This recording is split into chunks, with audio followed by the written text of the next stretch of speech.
The Wyoming wind howled through Cheyenne Station as Eleanor Graves stood frozen, watching the man who'd promised her marriage right away without a backward glance. Not sturdy enough, he'd muttered those three words, shattering her last hope at 56. But from the shadows of the cattle pens, a towering cowboy with haunted eyes witnessed her quiet devastation, and in that moment Ezekiel Boone decided to gamble everything on a stranger's dignity. Welcome to a story where rejection becomes redemption, where the smallest woman captures the heart of the territory's most mysterious giant. Stay with me until the end, and don't forget to comment your city below. I'd love to know how far this tale has traveled. The train's whistle pierced the afternoon air one last time as it pulled away from Cheyenne Station, leaving Eleanor Graves standing on the platform with nothing but a worn carpetbag and the bitter taste of humiliation. The September sun beat down mercilessly on the wooden planks, and the smell of cattle and coal dust filled her nostrils. She'd traveled 2,000 miles from London's grey streets to this wild frontier town, chasing what she'd believed was her last chance at happiness. Now at 56 years old, she found herself more alone than she'd ever been in her life. Harold Jamison's words still rang in her ears. She could see him even now, though he'd disappeared into the dust 20 minutes ago, his thick frame mounted on a spotted mare. His weathered face twisted in disappointment the moment he'd laid eyes on her. He hadn't even tried to hide his reaction. After 3 months of correspondence, after promises of a life together on his ranch, after she'd sold everything she owned for the passage to America, he'd taken one look at her slight frame and pronounced his verdict. "You're not what I expected, ma'am," he'd said, his voice carrying across the platform for everyone to hear. "My letter was clear. I need a sturdy woman for ranch work. You're—" His eyes had swept over her, taking in her carefully mended traveling dress, her delicate hands, her small stature. "You're not sturdy enough. This was a mistake." And then he'd simply left. No apology, no offer to help her find lodging, no acknowledgement of what his rejection meant for a woman her age, alone in a frontier town with limited funds and no connections. Eleanor gripped the handle of her carpetbag tighter, forcing her spine straight, despite the weight of despair pressing down on her shoulders. Around her, the station continued its chaotic dance, cowboys herding cattle into the stockyards, families reuniting with tears and embraces, merchants loading wagons with supplies. Life went on indifferent to one small English woman's shattered dreams. "Ma'am, you all right there?" The voice was deep, gravelly, like stones tumbling in a riverbed. Eleanor turned to find a man standing a respectful distance away, his hat in his hands. He was enormous, well over 6 feet tall, with shoulders that seemed to block out the sun. His hair was silver, though his face suggested he wasn't much older than herself, and his pale blue eyes held a sadness that seemed etched into their very color. "I'm quite well, thank you," Eleanor replied automatically, her English accent more pronounced in her distress. It was a lie, of course. She had exactly $17 to her name, no place to sleep, and no prospects in a town where she knew no one. But she'd learned long ago that admitting vulnerability to strange men rarely ended well. The giant shifted his weight, his worn boots scraping against the platform. "Forgive me for saying so, ma'am, but I saw what happened. With Jamison." He gestured vaguely in the direction Harold had ridden. "Man's a fool, if you don't mind my saying." Eleanor felt heat rise to her cheeks. "You witnessed that—" "Hard not to. Jamison's never been known for his discretion." The man's voice held a note of disgust. "Name's Ezekiel Boone. Folks call me Zeke. I run cattle from here to Denver, been doing it for near 20 years. She nodded politely, wondering why this stranger was concerning himself with her troubles. "Eleanor Graves, from London, or rather formerly from London, I suppose. You got somewhere to stay tonight, Mrs. Graves?" "Miss Graves," she corrected quietly, "and I shall make arrangements." Zeke's eyes, those strangely sorrowful eyes, studied her face. "The decent hotels are full up with the cattle buyers in town. The ones that ain't decent, well, they ain't suitable for a lady. And if you're thinking of the boarding houses, Mrs. Clemson's is the only respectable one, and she don't take boarders without references." Eleanor's heart sank further, though she tried not to show it.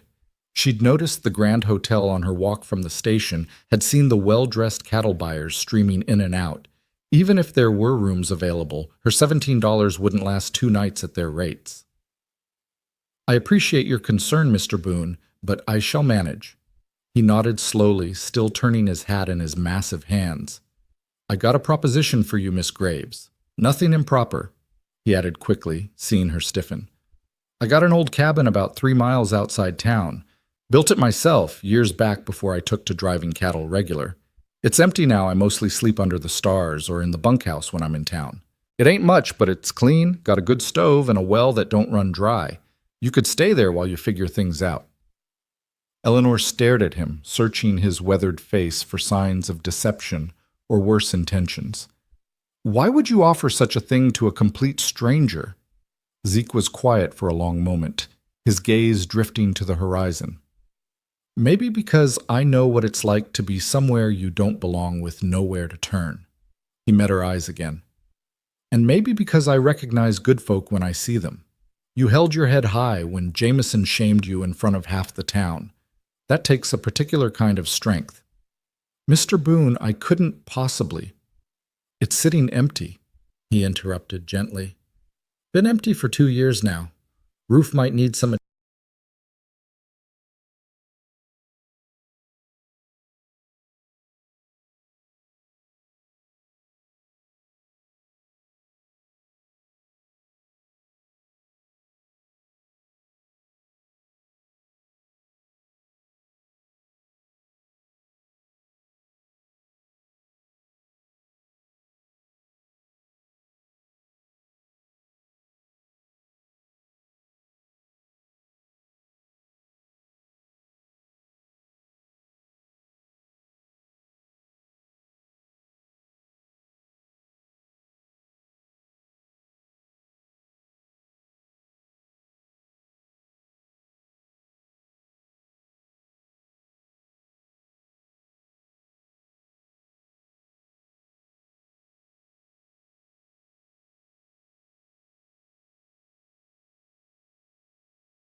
Those witches.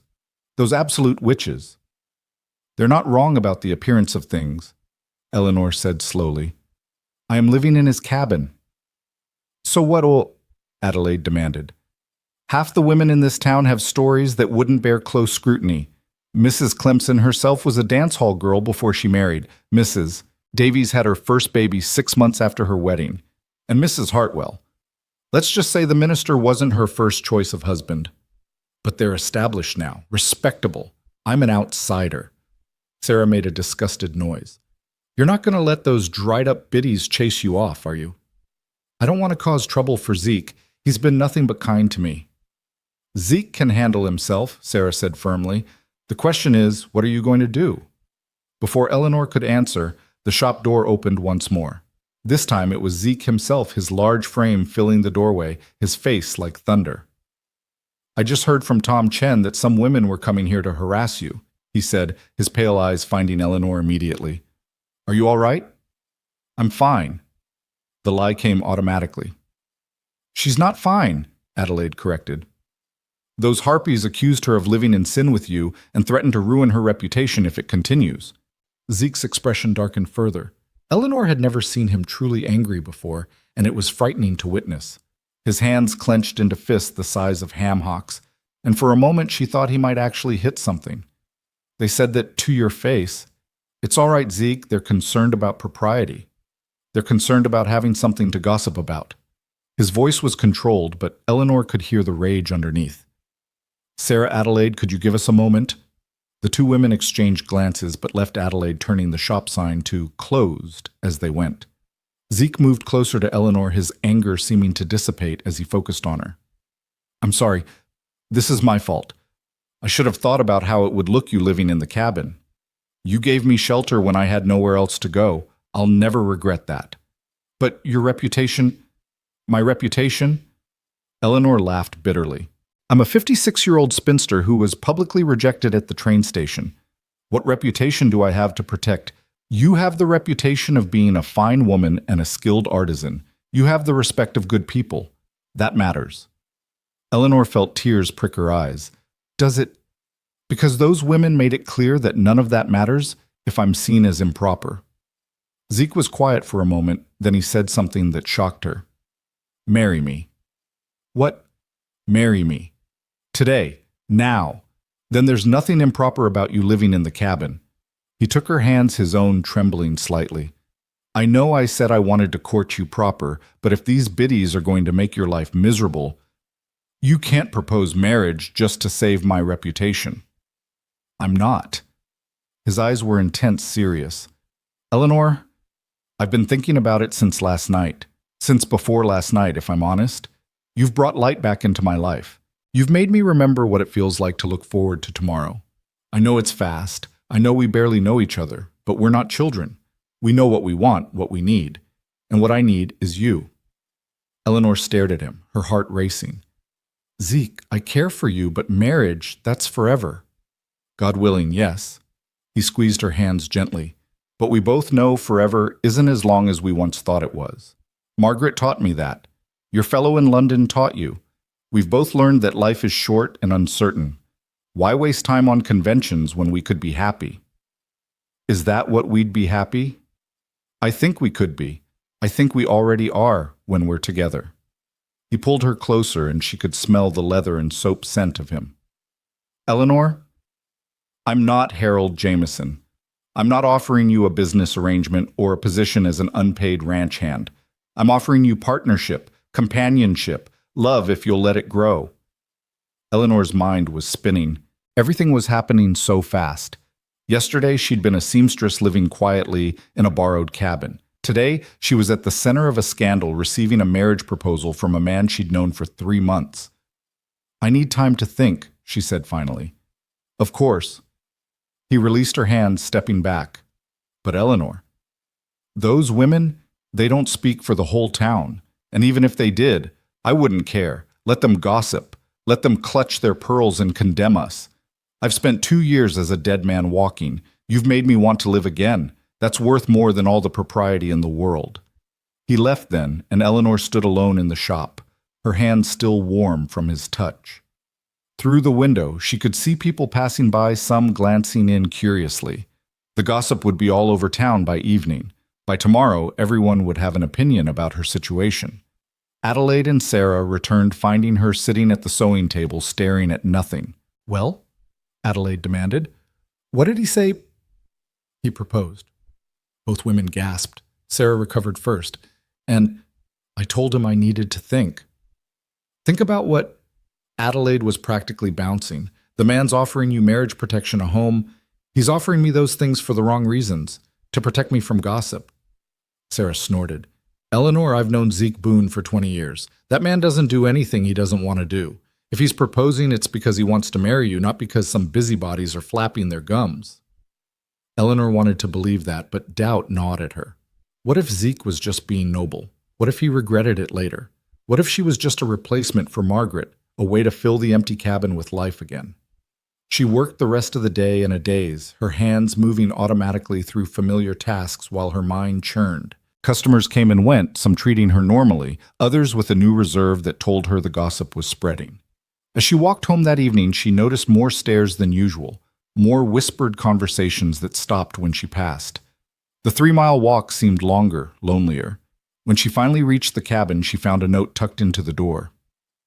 "Eleanor," it read in Zeke's careful hand. "Whatever you decide, know that the offer to stay in the cabin stands. No conditions, no expectations. You have a home here as long as you want it. Z." She went inside and built up the fire, then sat in Margaret's rocking chair holding the note. Around her, the cabin felt different now that she knew its history, understood the love that had gone into building it. Every board, every stone, placed by Zeke's hands for the woman he'd loved. Could she live with being second in his heart? Could she accept a marriage born of scandal and necessity rather than true desire? A knock at the door interrupted her brooding. She opened it to find Tom Chen standing there with a package. "Special delivery?" he said, his face carefully neutral. "From Denver." Eleanor took the package, confused. "I didn't order anything from Denver." The sender paid extra for quick delivery, said it was urgent.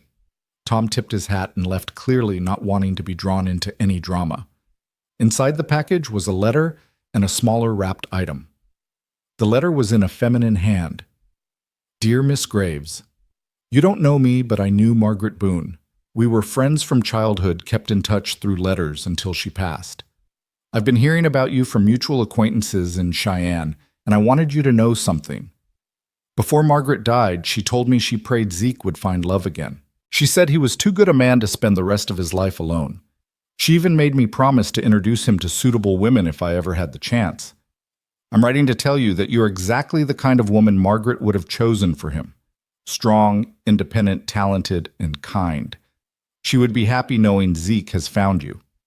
The enclosed item was Margaret's. She gave it to me for safekeeping, asking me to pass it on if Zeke ever found someone new. I think now is the time. Yours sincerely, Catherine Morrison. With trembling fingers, Eleanor unwrapped the smaller package.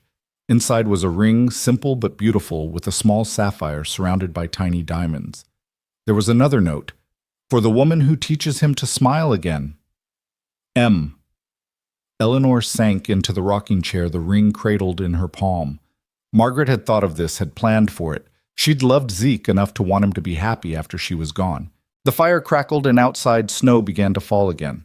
Eleanor closed her eyes and tried to imagine her life 5 years from now.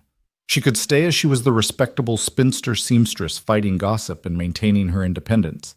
Or she could take the risk, marry a man she'd known for 3 months, and build something new from the ashes of their separate griefs. When she opened her eyes, she knew what she had to do.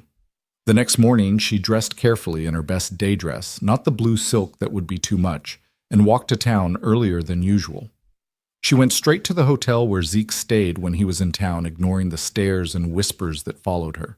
The clerk looked scandalized when she asked for Zeke's room number, but he provided it, probably already composing the gossip he'd share later. Eleanor climbed the stairs, her heart pounding, and knocked on the door. Zeke answered in his shirt sleeves, his face showing surprise and something that might have been hope. "Eleanor, is everything all right?" "May I come in? I know it's not proper, but then apparently I'm already ruined. So what does it matter? He stepped aside, immediately closing the door behind her. His room was sparse but clean, just a bed, a chair, and a small table with his few possessions. I received a package yesterday, Eleanor said without preamble. From Denver, from Catherine Morrison. Zeke's face changed, recognition flickering in his eyes. Catherine, Margaret's friend. Eleanor held out the ring. She sent me this. Said Margaret wanted you to give it to someone new. Someone who made you smile again. Zeke stared at the ring, his throat working. Margaret's grandmother's ring. I thought it was lost. Margaret must have... His voice broke slightly. She loved you enough to want you to be happy, even after she was gone. She was like that, always thinking of others. He looked up at Eleanor. Is that why you're here, because of Margaret's blessing? No. I'm here because I realized something last night. Those women with their threats and their gossip, they're trying to make me afraid. They want me to run to hide, to apologize for existing in a way they don't approve of. Eleanor moved closer to him. But I've been afraid my whole life. Afraid of ending up alone, afraid of taking chances, afraid of wanting too much. And where did that fear get me? 56 and alone, rejected at a train station. Eleanor, I'm not finished. She took a breath. You asked me to marry you to protect my reputation. But I don't care about my reputation. I care about you. I care about the way you noticed my cold feet and bought me boots. I care about the way you dance like Margaret taught you, but you look at me like I'm the only woman in the room. I care about the way you've made me feel valuable again, not for what I can do, but for who I am. What are you saying? I'm saying yes. Not because of gossip or propriety or protection, but because I want to wake up every morning knowing you're there, because I want to sit by the fire in the evenings and tell you about my day, because I want to build something with you, something that's ours. She held out the ring. Because I think I'm falling in love with you, and that terrifies me more than any gossiping busybody ever could. Zeke took the ring from her hand and set it carefully on the table. He cupped her face in his large hands, his touch infinitely gentle. Eleanor Graves, you are the strongest woman I've ever known. I'm not strong. I'm scared to death. That's what makes you strong. You're scared, and you're doing it anyway. He leaned down, resting his forehead against hers. I love you, not because you remind me of Margaret or because you fill the empty spaces she left. I love you because you're Eleanor, because you hold your head high when the world tries to break you, because you see beauty in an old cabin and possibility in a broken-down cowboy. You're not broken. I was, until you. He pulled back slightly, reaching for the ring. This ring has seen one good marriage. I think it's ready for another. Eleanor Graves, will you marry me? Not to save your reputation, not to quiet gossips, but because I want to spend whatever years I have left making you happy. Yes, she whispered. Yes, Zeke. He slipped the ring onto her finger. It fit perfectly, as if it had been waiting for her all along. Then he kissed her soft and sweet, a promise of all the kisses to come. When they finally pulled apart, Eleanor was crying and laughing at the same time. What do we do now? Now we get married. Today, if you're willing, before those biddies have time to cause more trouble. Today? But I don't have a dress. Wear the blue one. The one that made me realize I was in love with you. Eleanor smiled through her tears. All right, today. They were married that afternoon in the small courthouse with Sarah McKenna and Tom Chen as witnesses. Word spread through the town like wildfire, and by the time they emerged as husband and wife, a small crowd had gathered. Some faces were disapproving. Mrs. Clemson looked like she'd swallowed a lemon, but many were smiling. Adelaide actually cheered, and several of Eleanor's clients applauded. Let them talk, Zeke murmured in her ear as they walked to his wagon. We know the truth. The truth, Eleanor thought, as she sat beside her new husband for the ride home to the cabin he'd built with love, where they would build new love together.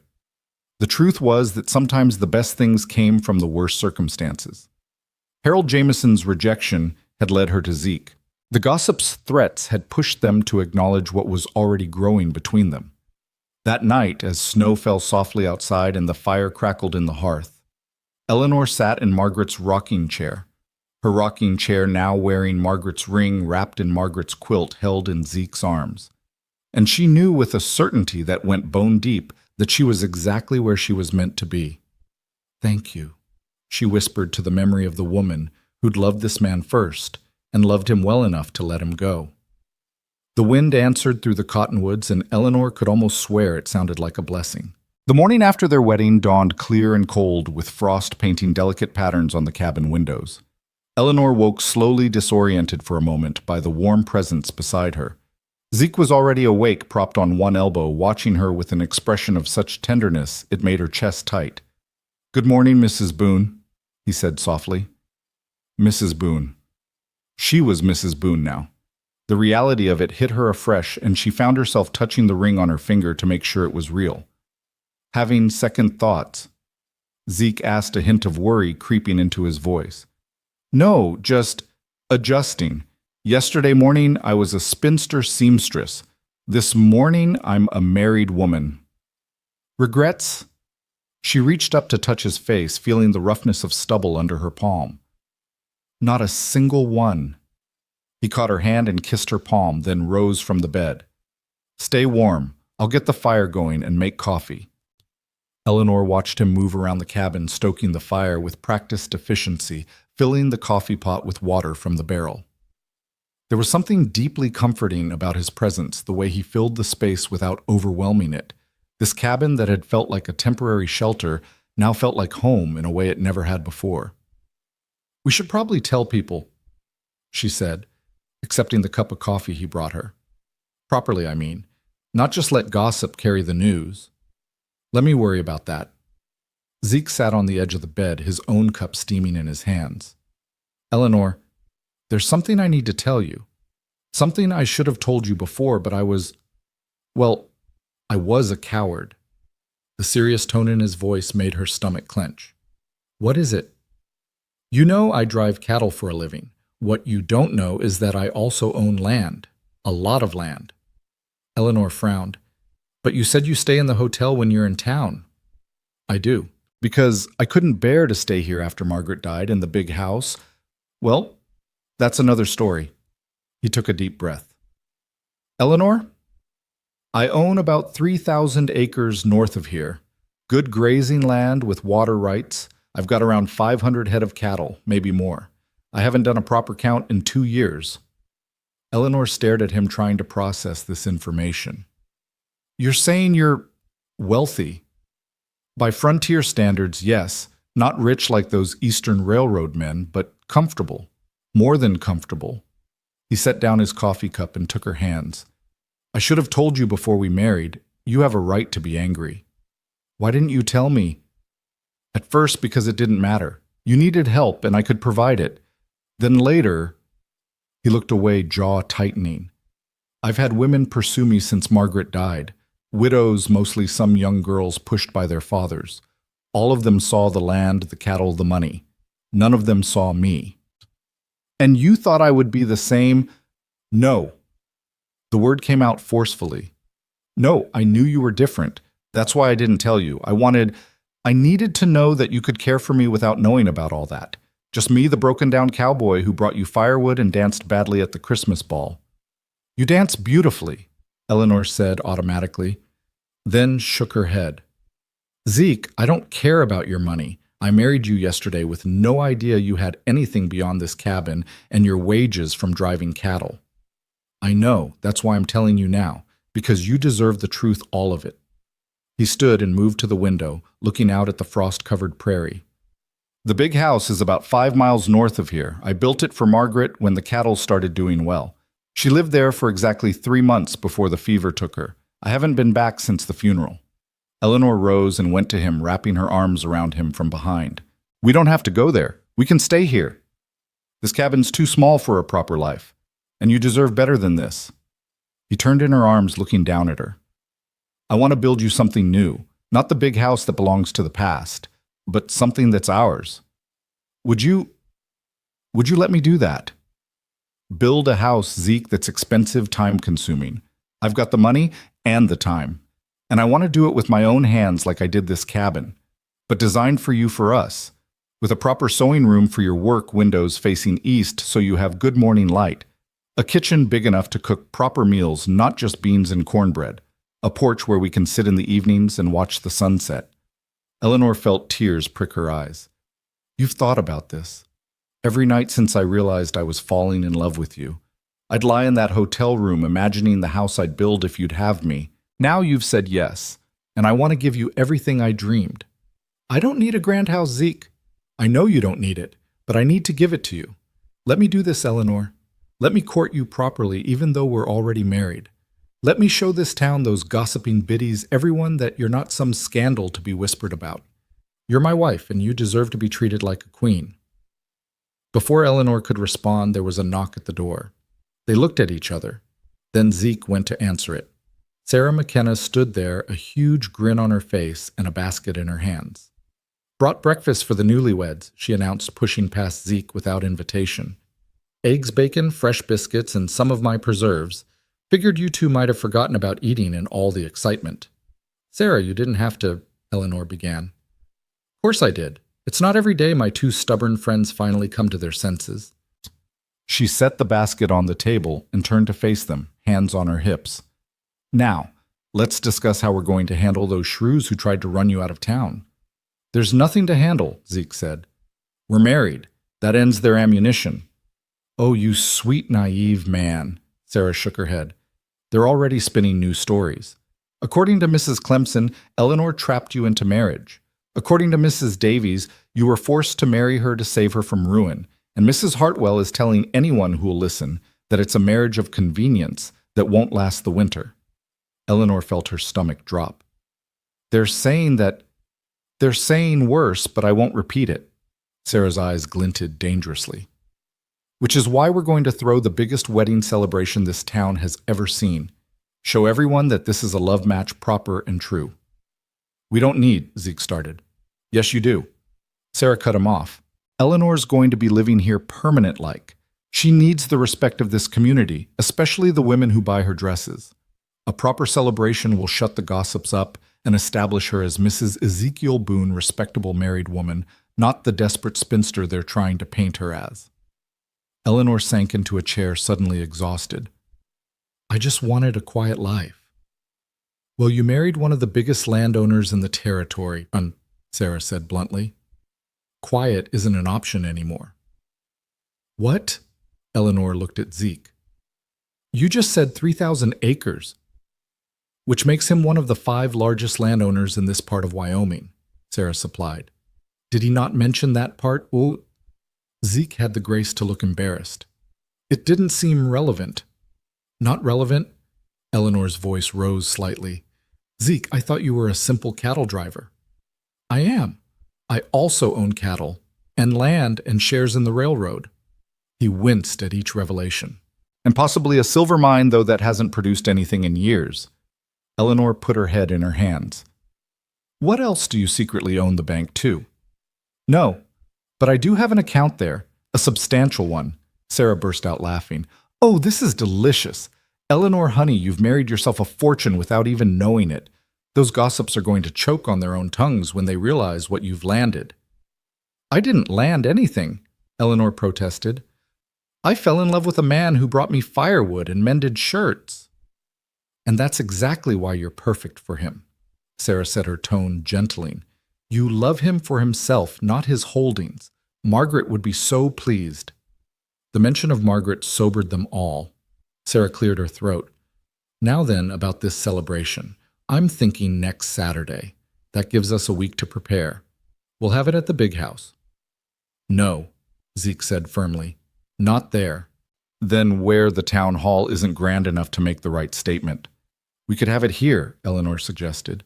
In the meadow by the cottonwoods. Put up lanterns, build a temporary dance floor. It would be beautiful and intimate. Zeke looked at her with such warmth that Eleanor felt her cheeks heat. That's perfect. Our place, our terms. Sarah nodded approvingly. I'll coordinate the food. Adelaide can help with decorations. Tom Chen will spread the word selectively. We'll invite everyone who matters and pointedly exclude the worst gossips. Let them stew while the rest of the town celebrates. Over the next days, the cabin became a center of activity. Adelaide arrived with fabric for bunting and tablecloths, throwing herself into the planning with enthusiasm. Tom Chen donated lanterns from his store, claiming they were overstock he needed to clear. Even Father Miguel, the Catholic priest Zeke played chess with, offered to bless the marriage, despite neither of them being Catholic. Through it all, Zeke worked on something in secret.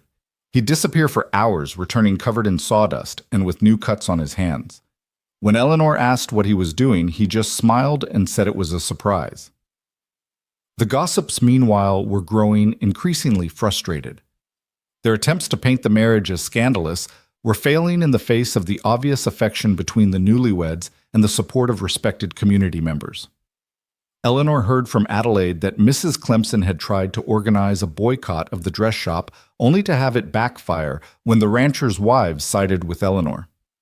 "Turns out they appreciate quality work more than petty moralizing," Adelaide said with satisfaction. Mrs. Harrison placed an order for 3 new dresses just to make a point. But the real turning point came 3 days before the celebration. Eleanor was at the shop working on a complicated wedding dress for a rancher's daughter when the door opened and a stranger walked in. He was tall and well-dressed with the bearing of someone used to authority. Behind him came 2 other men similarly attired. "I'm looking for Mrs. Eleanor Boone," the first man said. "I'm Eleanor Boone," she replied, setting down her sewing. "Mrs. Boone, I'm James Patterson, Mr. Ezekiel Boone's attorney from Denver. These are my associates, Mr. Hartley and Mr. Collins." Eleanor's heart sank. Lawyers meant trouble. Had Zeke's first marriage not been properly dissolved? Was there some problem with their marriage? "What's this about?" "Mr. Boone hired us to ensure your interests are properly protected. We've drawn up documents regarding your rights to his property and assets. He wanted to make certain that should anything happen to him, you would be fully provided for." Eleanor stared in the stack of papers the lawyer produced. "I don't understand." "It's quite simple. Mr. Boone is establishing you as full partner in all his holdings. The land, the cattle, the various investments, everything will be held jointly. Additionally, he's set up accounts in your name alone, ensuring your independence regardless of circumstances. He's giving me half of everything. More than half, actually. He insisted that the cabin and the surrounding 40 acres be placed in your name exclusively. He said, the lawyer consulted his notes, that you had made it a home again and it should belong to you." Eleanor sank into the nearest chair, overwhelmed. Through the window, she saw Zeke approaching his long stride, eating up the distance. He entered the shop, sawdust in his hair, and immediately came to her side. "You all right? Patterson didn't upset you, did he?" "You're giving me everything," she said faintly. "I'm giving you what's yours by right as my wife, and making sure no one can ever leave you standing on a train platform again." He knelt beside her chair, taking her hands. "You'll never be dependent on anyone's charity again, Eleanor, not even mine." "But Zeke, this is too much. It's not enough, but it's a start." He looked up at Patterson. "Everything's in order."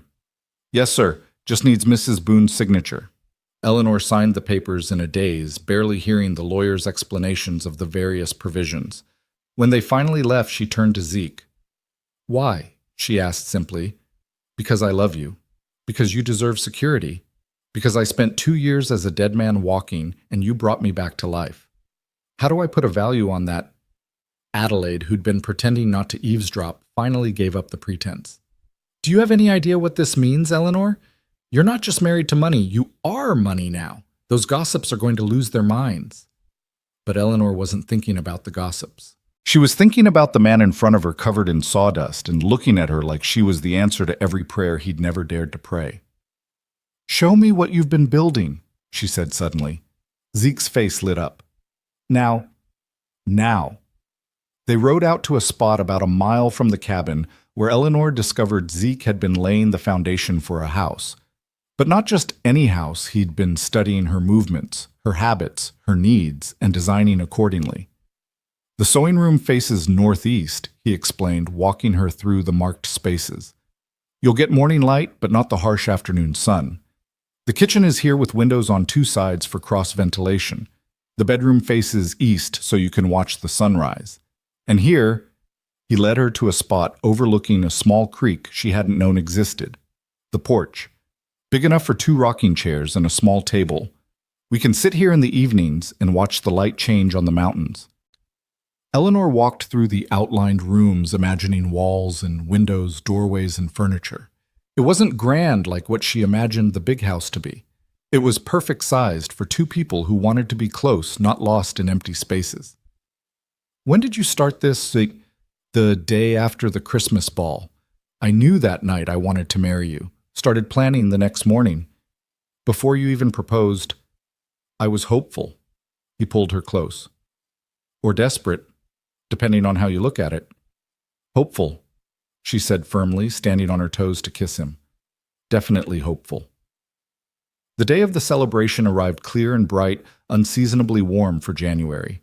The meadow by the cottonwoods had been transformed with lanterns, tables covered in white cloths, and a wooden platform for dancing that Zeke and several hired hands had constructed. It seemed like half the territory had come ranchers and townspeople, cowboys and shopkeepers, all mingling in their finest clothes. Eleanor wore the blue silk dress, now altered with additional embroidery that caught the light like stars. Zeke was in a new suit that Eleanor had secretly made for him, fitting his broad frame perfectly.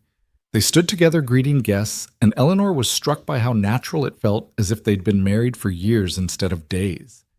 Even Harold Jameson came, though he kept his distance.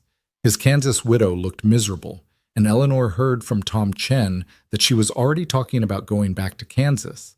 Apparently, Harold's ranch wasn't what he'd advertised, and his temper was worse than his correspondence had suggested. "Feel sorry for her," Eleanor murmured to Zeke. "I feel sorry for him," Zeke replied. "He had the chance to marry you and threw it away. Man's got to live with that stupidity the rest of his life." The party was in full swing when Mrs. Clemson arrived with her coterie. Eleanor tensed, but Zeke squeezed her hand reassuringly. "Mrs. Boone?" "Mrs." Clemson said stiffly. "Mr. Boone." "Mrs. Clemson," Zeke replied coolly. "I wasn't aware you were invited. I assumed it was a community celebration. It is, for the community that supports us." His tone was polite but firm. "Those who tried to damage my wife's reputation might find themselves more comfortable elsewhere." Mrs. Clemson's face flushed. "I was merely concerned with propriety." "You were concerned with gossip and control," Sarah interrupted, appearing at Eleanor's other side. "And now you're realizing you picked the wrong enemy. Eleanor Boone has more class in her little finger than you have in your entire body, and everyone here knows it." The crowd had noticed the confrontation conversations dying as people turned to watch. Eleanor felt the weight of their attention, but stood straight, drawing on the same strength that had carried her through Harold's rejection. "Mrs. Clemson," she said quietly but clearly, "you tried to destroy me because I didn't fit your narrow view of respectability, but I won't let bitterness poison this day. You're welcome to stay and celebrate with us, or you're welcome to leave. The choice is yours." For a moment, the tableau held the gossips facing the newlyweds, the crowd watching in silence. Then Mrs. Harrison, the judge's wife, deliberately walked over to Eleanor and linked arms with her. "Eleanor, dear, you must tell me about the new designs from Paris. I'm thinking of commissioning a spring wardrobe." It was like a dam breaking. The other ranchers' wives surrounded Eleanor, all talking about dresses and designs, pointedly excluding Mrs. Clemson and her followers. The men closed ranks around Zeke, discussing cattle prices and weather, making it clear where their loyalties lay. Mrs. Clemson and her coterie left within minutes, their departure barely noticed as the celebration continued. Eleanor watched them go and felt not triumph, but relief. She'd won not through confrontation, but through dignity and the support of people who valued character over conformity. "You handled that perfectly," Zeke murmured in her ear as they took to the dance floor. "I learned from the best," she replied. "You taught me that dignity is its own defense." They danced as the sun set, turning the prairie golden. Around them, their neighbors and friends celebrated not just a marriage, but a victory of love over prejudice, courage over gossip. Eleanor saw Adelaide dancing with the banker's son, Sarah, holding court at a table of ranchers, Tom Chen teaching Father Miguel some kind of card game. "Do you ever regret it?" Zeke asked suddenly. "Coming here. If you'd never answered Harold's advertisement, you'd still be in London, safe and comfortable." Eleanor considered the question seriously. "In London I was existing. Here with you I'm living, There's a difference, even with the gossips and the scandal. Especially with those, they taught me I'm stronger than I knew. She looked up at him. And they brought us together faster than propriety would have allowed, so perhaps I should thank them. Zeke laughed, the sound rumbling through his chest. Don't let them hear you say that. Their heads are swollen enough. As the evening wore on, Zeke disappeared briefly, returning with a large object covered in cloth. He called for attention, and the crowd gathered around. Most of you know I'm not much for speeches. He began, looking uncomfortable with all eyes on him.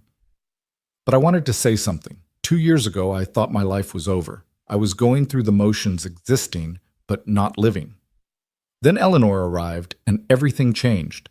He pulled the cloth away, revealing an intricately carved wooden sign that read, Boone House, with smaller text below, Built with Love, 1886. This is for our new home, he continued. The one I'm building for Eleanor. But it represents more than that. It represents second chances, unexpected blessings, and the courage to love again, despite loss. He looked directly at Eleanor. My wife taught me that courage. She faced abandonment and gossip with grace. She took a broken man and made him whole. She turned a cabin full of ghosts into a home full of hope. Eleanor was crying openly now, not caring who saw. Zeke held out his hand and she went to him, letting him pull her close. To second chances, someone in the crowd called out, raising a glass. To second chances, everyone echoed, and the celebration continued under the stars. Later, much later, when the last guests had gone and they were alone in the cabin, Eleanor found herself standing at the window, looking out at the meadow, where lanterns still glowed softly in the darkness. What are you thinking? Zeke asked, coming up behind her, wrapping his arms around her waist. I'm thinking about Margaret, she said honestly, wondering if she would approve of all this. She would, Zeke said with certainty. Margaret believed in love in all its forms. She would have liked you, Eleanor. You both have the gift of seeing potential where others see only problems. Eleanor leaned back against him, feeling his solid warmth. Tell me about the house you're building. Our house, he corrected. Well, there's going to be a library. I know you love books, and I've been collecting them for years. Built-in shelves from floor to ceiling, and the kitchen will have one of those new stoves from Denver, the kind with the water reservoir. The bathing room will be indoors, no more heating water on the stove. That sounds expensive. I told you I have money. Let me spend it on you. On us, she corrected, echoing his earlier words. On us, he agreed and kissed the top of her head. Outside, a coyote called across the prairie, and its mate answered. The cottonwoods rustled in the night breeze, and somewhere in the distance an owl hooted. The sounds of the frontier, Eleanor thought, but no longer foreign. They were the sounds of home. How long will it take to build? She asked. 6 months, maybe 8. I want to do most of it myself, but I'll hire help for the heavy work. And we'll stay here until it's finished, if that's all right with you. Unless you'd prefer to rent something in town. No, Eleanor said firmly. This cabin is where we began. I want to stay here. Zeke turned her in his arms, looking down at her with those pale eyes that had first noticed her distress at the train station. Any regrets, Mrs. Boone? Only one, she said. His face fell. What? I regret that we didn't meet sooner. Think of all the years we could have had. His expression softened. We have the years ahead. However many they are, we have them. Then we'd better make them count. Starting now, he agreed, and led her away from the window. The cabin settled around them, wood creaking softly in the cooling night air.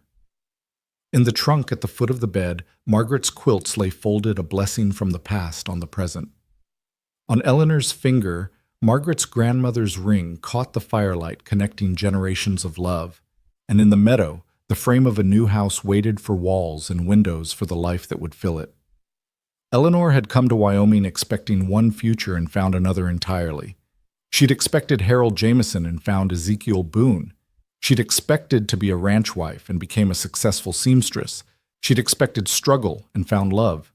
And tomorrow Zeke would continue building their house, board by board, nail by nail, creating something new from the ashes of their separate griefs. Spring arrived early that year, melting the snow by late February and bringing the first green shoots by March. Eleanor stood in what would be the doorway of their new home, watching Zeke and 3 hired hands raise the main support beams. 6 months he'd said it would take, but she could see it would be finished sooner.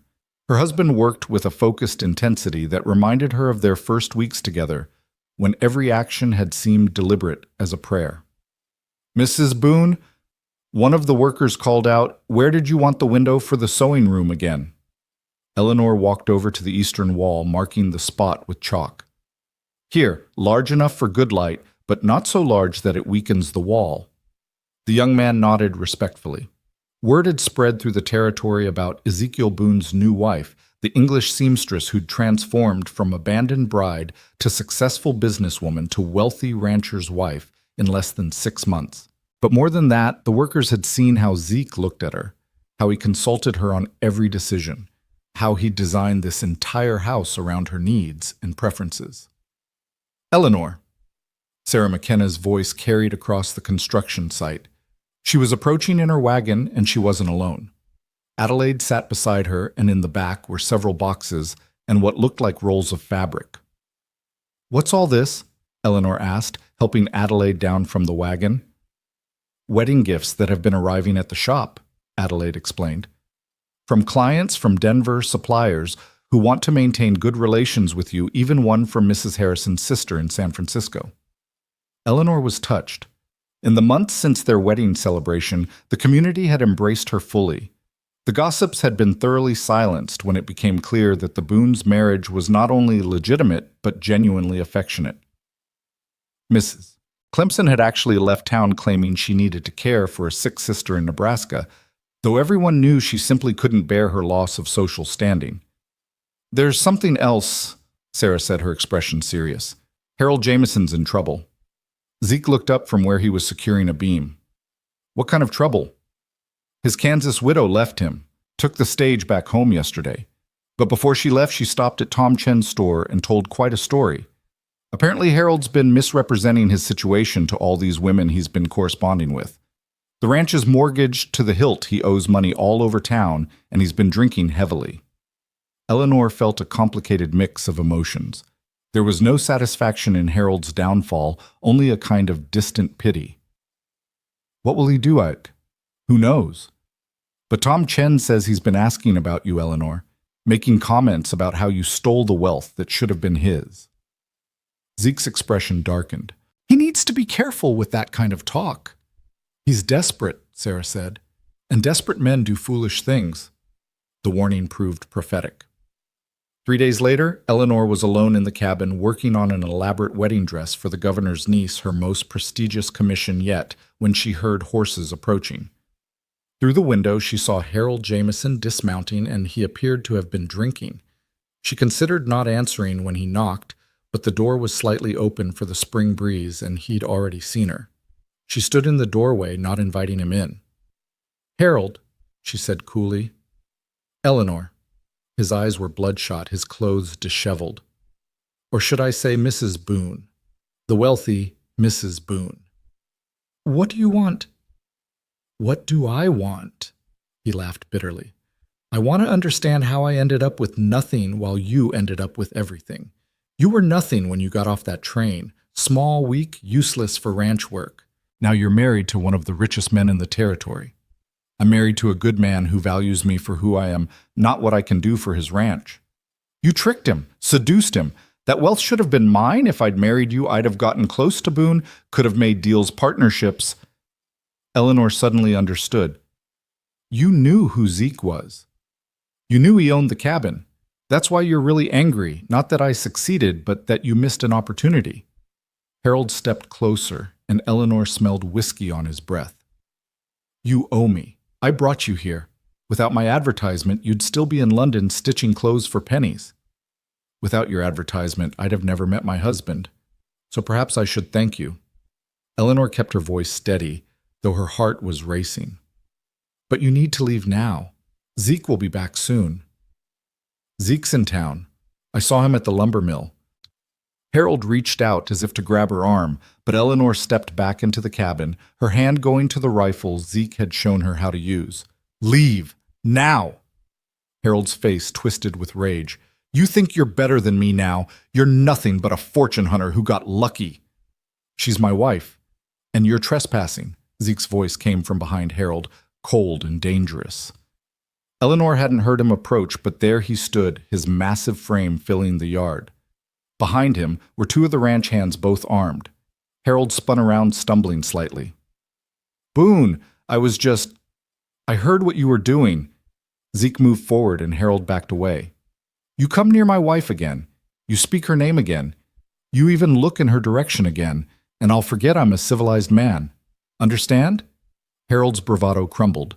He mumbled something and stumbled to his horse. As he rode away, Zeke turned to Eleanor, his expression softening. Are you all right? I'm fine. He was drunk and pathetic, nothing more. But her hands were shaking slightly, and Zeke noticed. He pulled her into his arms. I'm sorry. I should have been here. You can't be here every moment, and I handled it. You did. He pulled back to look at her. You're stronger than he ever imagined, than any of them imagined. That night as they lay in bed, Zeke told her that he'd paid off Harold's mortgage. Not for him, he explained when Eleanor expressed surprise. But his ranch borders our land. When he inevitably loses it, and he will, I want to make sure it doesn't go to someone who might cause problems. You're buying him out. I'm positioning us for the future. Our children will need land. Eleanor went very still. They hadn't talked about children. At her age, it seemed impossible, though not unheard of. Zeke, I know it might not happen, he said gently. But if it does, I want to be ready. And if it doesn't, we'll have each other. That's more than enough for me. She kissed him, then pouring all her love and gratitude into the gesture. Later, she would wonder if that was the night their miracle began. But for now, she simply held her husband and marveled at how completely her life had transformed. The house progressed rapidly over the next weeks.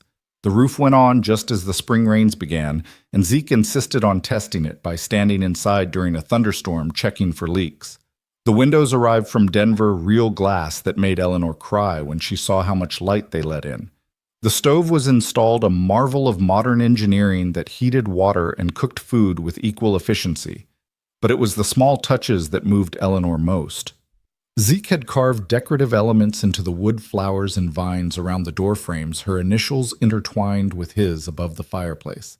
He'd built shelves at exactly the right height for her to reach positioned mirrors, where they'd catch the best light for her sewing work. Every detail spoke of attention, care, and love. The sewing room was completed first, and Eleanor began moving her work there even before the rest of the house was finished. The light was perfect, flooding the space from morning until mid-afternoon. She could see for miles through the large window, watching the prairie change with the seasons while she worked. It was in this room on a bright May morning that she first felt the flutter in her belly. She'd been ignoring the signs for weeks, the nausea she attributed to excitement about the house, the fatigue she blamed on working too hard. But this flutter was unmistakable. She'd felt it once before 25 years ago in a different life when she'd been engaged to another man. That pregnancy had ended in miscarriage, and the end of her engagement, but she'd never forgotten the feeling. She found Zeke working on the porch railings, carefully sanding each piece smooth.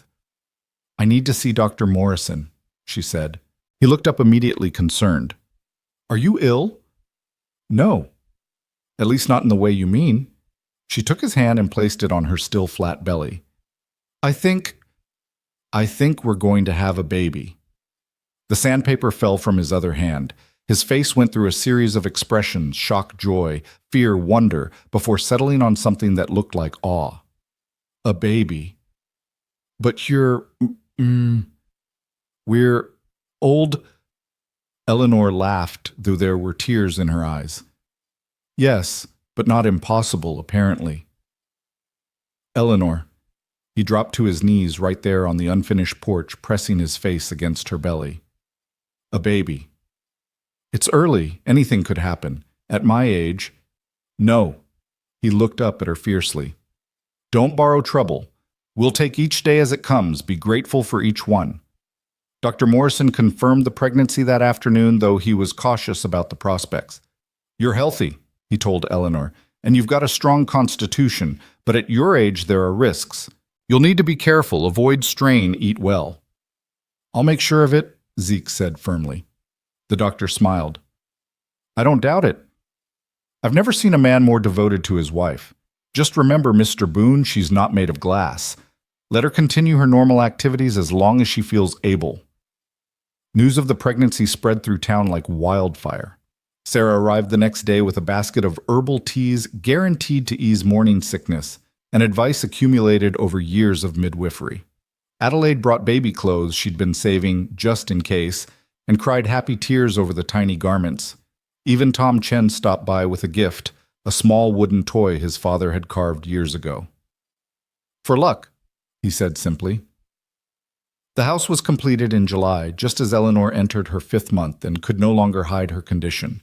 The move from the cabin was bittersweet. That small space had sheltered her when she had nothing had been where she and Zeke had fallen in love, where their marriage had begun. But the new house was their future, built for the family they were creating. Their first night in the new house, Zeke carried her over the threshold despite her protests about her weight. You weigh nothing, he insisted, though she could see the effort in his face. And this is tradition. He'd furnished the house simply but good solid furniture that would last comfortable chairs, a bed he'd made himself from oak. But it was the nursery that made Eleanor cry. He'd been working on it in secret, creating a space full of light and warmth next to their bedroom. A cradle sat in the corner, carved with the same flowers and vines he'd put around the door frames. When did you do all this night work? When you were sleeping. I wanted it to be ready just in case the baby came early. Eleanor traced the carved flowers with her finger. You're going to be a wonderful father. I'm going to try. It's been so long since I thought about being a father. Margaret and we tried for years, but it never happened. I'd given up on the idea. And now I'm terrified and thrilled in equal measure. He pulled her close, his hand resting on her swollen belly, just like I was about marrying you. The summer passed in a golden haze. Eleanor continued her sewing work, though she took fewer commissions and worked shorter hours. Zeke hovered protectively, bringing her water, insisting she rest until she had to banish him from the sewing room so she could actually accomplish something. I'm pregnant, not dying, she told him in August when he tried to carry her sewing basket for her. Dr. Morrison said to avoid strain. A sewing basket is not strain. You building an entire house while I watched was strain. He looked sheepish. I wanted it finished before the baby came. And it is, beautiful and perfect, and everything I dreamed. She reached up to touch his face. But you need to let me be pregnant my own way. I spent most of my life taking care of myself. I won't break now. He caught her hand and kissed it. I know, I lost Margaret to something I couldn't control, couldn't fight. This pregnancy feels the same way. All I can do is watch and worry. And love, Eleanor reminded him. You can love. That's not nothing. As her pregnancy progressed, the town's attitude toward her completed its transformation. The women who'd once gossiped about her now brought gifts and advice. She was invited to quilting circles and tea parties. Mrs. Harrison insisted on throwing a baby shower that was the social event of the season. You've conquered them completely, Adelaide said at the shower, watching the cream of Cheyenne society fuss over Eleanor. From scandal to success to society matron in less than a year. I haven't conquered anything, Eleanor protested. I've just lived my life. Exactly. You didn't try to impress them or appease them. You just were yourself, and that was enough. Eleanor considered this. It was true that she hadn't set out to win anyone over. She'd simply focused on surviving, then on thriving, then on loving Zeke. Everything else had followed from that. The first labor pains came on October morning, earlier than expected. Eleanor was in the garden picking the last of the tomatoes when she felt the familiar tightening across her belly. She'd been having practice pains for weeks, but these were different, deeper, more insistent. Zeke was at the cattle pens, but she didn't want to worry him yet. Instead, she walked slowly back to the house, pausing when the pains came breathing through them, as Sarah had taught her. She made it to the kitchen before her water broke, soaking her skirts and the floor. Well, she said aloud to the empty room, no hiding it now. She managed to change into a clean nightgown and get to the bedroom before the next pain hit this one strong enough to make her gasp. Through the window, she could see dust in the distance, Zeke returning. He must have felt something, that inexplicable connection between them that had existed almost from the beginning. He burst through the door moments later, wild-eyed. Eleanor Sarah's on her way, and I sent for Dr. Morrison. Good, she managed between pains. Because this baby seems to be in a hurry. The next hours blurred together. Sarah arrived and took charge, ordering Zeke to boil water and tear sheets, giving him tasks to keep him busy. Dr. Morrison came and examined her, pronouncing everything normal. Progressing well for a first baby at your age, he said, which Eleanor found oddly insulting even through the pain. It's not my first, she said without thinking, then closed her eyes as she realized what she'd revealed. Eleanor? Zeke's voice was gentle questioning. Later, she gasped as another contraction hit. Story for later. The labor lasted 12 hours. 12 hours of Zeke holding her hand, wiping her face with cool cloths, murmuring encouragement. 12 hours of Sarah's calm voice guiding her, of Dr. Morrison checking progress. 12 hours that felt like 12 years and 12 minutes simultaneously. Then, just as the sun was setting, painting the prairie gold through the bedroom windows, their daughter was born. She came into the world crying lustily, red-faced and perfect, with a shock of dark hair and her father's pale eyes. A girl, Dr. Morrison announced, placing the baby on Eleanor's chest. Small but healthy. Eleanor looked down at her daughter, tears streaming down her face. Hello, little one. I'm your mama. Zeke was crying, too unashamed, touching the baby's tiny hand with one finger as if afraid she might break. She's perfect. Eleanor, she's perfect. What will you name her? Sarah asked, cleaning up with practiced efficiency. Eleanor looked at Zeke. They'd discussed names but hadn't decided. Now looking at their daughter, she knew. Grace, she said. Grace Margaret Boone. Zeke's eyes widened, then filled with fresh tears. After Margaret, she brought us together in a way. Her love for you made you the man who could love me. It seems right. Sarah nodded approvingly. Margaret would have loved that. She always wanted children. Later, after the doctor had gone and Sarah was dozing in the chair, Eleanor told Zeke about the pregnancy she'd lost at 23, the fiancé who'd blamed her for the miscarriage and broken their engagement. I thought I'd never have another chance, she whispered, Grace sleeping in her arms. And then at 56, you gave me everything I'd given up hoping for. You gave me the same, Zeke replied, his arm around both of them. A second chance at love, at family, at life. The news of Grace's birth spread quickly. By the next day, gifts were arriving from all over the territory. Blankets and clothes, toys, and silver spoons. Harold Jameson had indeed lost his ranch and disappeared, some said to California, others to Mexico. Mrs. Clemson never returned from Nebraska. The gossips who'd tried to destroy Eleanor were gone, while she remained stronger than ever. Grace thrived despite the doctor's concerns about Eleanor's age. She was indeed small but fierce with her mother's determination and her father's steady nature. The house that Zeke had built with such care filled with the sounds of baby cries and laughter. Eleanor returned to her sewing when Grace was 3 months old, working while the baby napped in a cradle Zeke had placed in the sewing room. Orders came steadily, her reputation now enhanced by her status as Mrs. Boone. She hired 2 assistants to help with the simpler work, young women from town who needed respectable employment. You're building an empire, Adelaide said admiringly, watching Eleanor direct her assistants while nursing Grace. I'm building a life, Eleanor corrected. A good life. The seasons turned and Grace grew. She took her first steps in the garden Eleanor had planted, said her first word Papa to Zeke's delight, and showed an early interest in her mother's sewing work, reaching for the bright fabrics and threads. On Grace's first birthday, they held a celebration at the house. The entire town seemed to come bringing gifts and good wishes.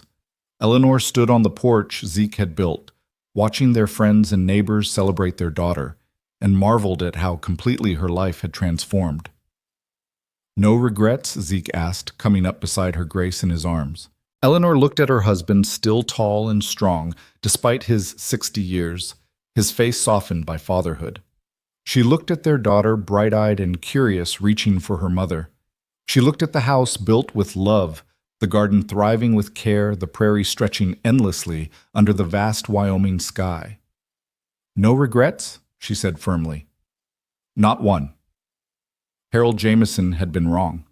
She wasn't too small, too weak, too anything. She was exactly enough, exactly right, exactly where she belonged. The woman who'd stood abandoned on a train platform was gone, replaced by Eleanor Boone, wife, mother, successful businesswoman, and survivor. That night, after the guests had gone, and Grace was sleeping, Eleanor and Zeke sat on their porch in the rocking chairs he'd made watching stars appear in the darkening sky. The coyotes called across the prairie that wild sound that had once frightened her and now meant home. "I never thanked Harold properly," Eleanor said suddenly. "Thanked him." Zeke was incredulous. "If he hadn't rejected me, I'd be on his failed ranch right now, miserable and worked to death. Instead, I'm here with you, with Grace, with a life better than anything I could have imagined." Zeke took her hand, his fingers intertwining with hers. "Then I suppose I should thank him too. His stupidity gave me everything." They rocked in comfortable silence, the creak of the chairs a rhythmic counterpoint to the night sounds. Inside, Grace stirred in her sleep but didn't wake. Tomorrow would bring new challenges, it always did. Grace would grow, the business would expand, life would continue its endless dance of joy and sorrow. But tonight, Eleanor Boone sat with her husband on the porch he'd built at the house he'd designed for her comfort, in the life they'd created together from the ashes of their separate losses. The English seamstress, who'd been declared not sturdy enough, had not only survived but thrived, building something beautiful and lasting in the harsh Wyoming territory. The cottonwoods whispered in the breeze, the same trees that had sheltered the cabin where their love began. Now they watched over the house where that love had grown into family. And in the distance, barely visible in the starlight, stood the cabin itself, empty now but not abandoned, waiting patiently for the next soul who might need shelter, second chances, and the possibility of unexpected grace. Eleanor squeezed Zeke's hand, and he squeezed back, neither needing words to express what they felt. They had traveled long roads to find each other through loss and loneliness, rejection and redemption. Now they sat together in the evening of their lives, blessed beyond measure by a love that had come late but not too late, a child who was their miracle, and a future bright with possibility. The night deepened, the stars wheeled overhead, and life continued its eternal rhythm. And Eleanor Boone, once. Eleanor Graves of London, seamstress and spinster, smiled into the darkness, finally and completely home.